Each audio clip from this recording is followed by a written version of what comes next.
Hello everyone, here's part 2 as promised, where I'll show you how to make pot stickers from the chive dumplings that we made last time. Check out that video down the description if you missed it. Let's get started. First, in a kettle, fill with about half a liter of water, lid close, switch on, then heat up a non-stick pan with half a tablespoon of olive oil. Make sure you have a lid as it is crucial to successful pot stickers. Next, grab the bag of frozen dumplings from the last video. We'll be making 8 pot stickers today. Then start putting them in one by one before the oil gets too hot. Otherwise, it will start splashing as the hot oil comes in contact with the water crystal on the frozen dumplings. I drew some circles to make sure the bottom of each dumpling had oil. The last thing you want is them sticking to the pan. And don't forget to put the frozen dumplings back in the freezer. They should start to sizzle any minutes now. We'll fry them for about a minute on medium heat to get some golden bottoms.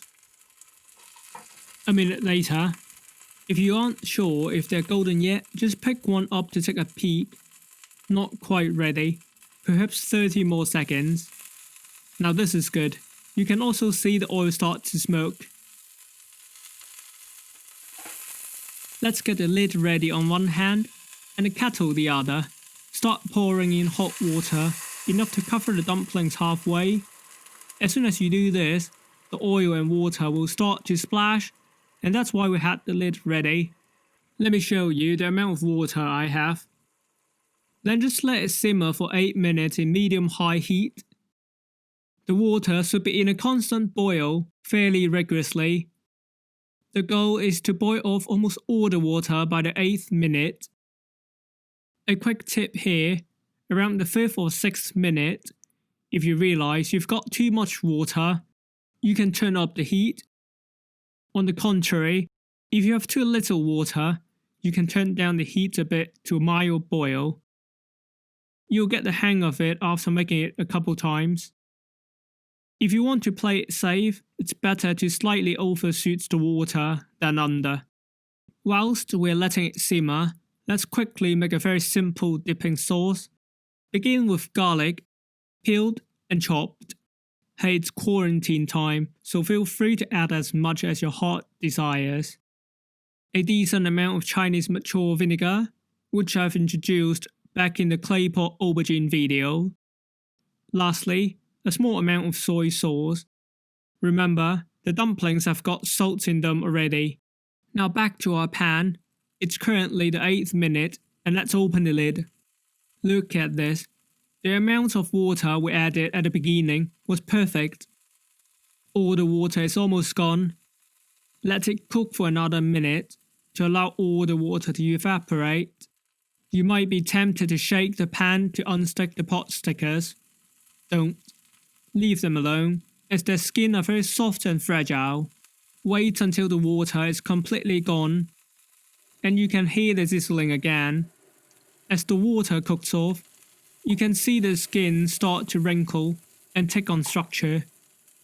Now it's safe to move them. I like my dumplings to have a light sear on the walls as well, so I'll fry them on the side for a bit, and this is optional. Otherwise they're ready to be served. I can't wait. Look at this. Trust me, this homemade stuff, it's 10 times better than the packaged ones from Costco, well, or Asda. It's so much juicier and healthier. Oh, by the way, if you buy packaged frozen dumplings from the supermarket, they are usually pre-cooked. So you should just follow the instruction on the package. This video, it's meant for raw frozen dumplings that's made by the warm hands of humans. If you haven't already, check out my video linked in the description.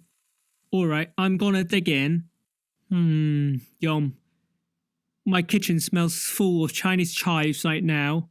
And why not give them a try this weekend? Until next time. Whoa! I know what that is. That's an invisibility Potsticker. Visible? It's really rare.